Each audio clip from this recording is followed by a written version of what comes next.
Winter weather is giving way to spring snows and moisture. It's one of the more critical times for Wyoming's big game populations, and already in many places around the state, this year's winter has left a mark.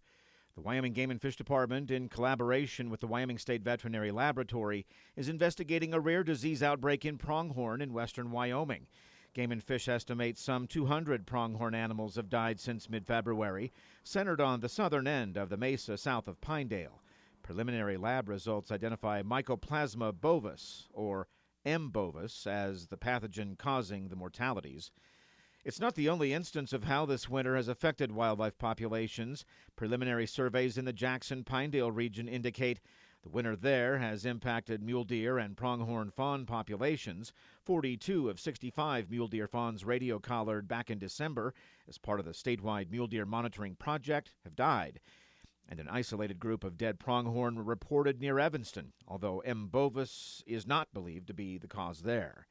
In the Rollins region, major cuts are being proposed for pronghorn, largely due to the number of fawn losses from this winter.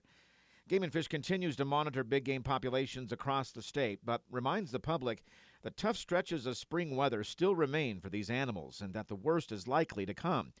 Wet snows coupled with nighttime temperatures in the lower teens in some regions will continue to impact younger animals and older animals that have depleted fat reserves they put on last fall. In some areas, the public may see big game animals in towns, alongside highways, and in areas where wildlife-human conflicts are more apt to occur.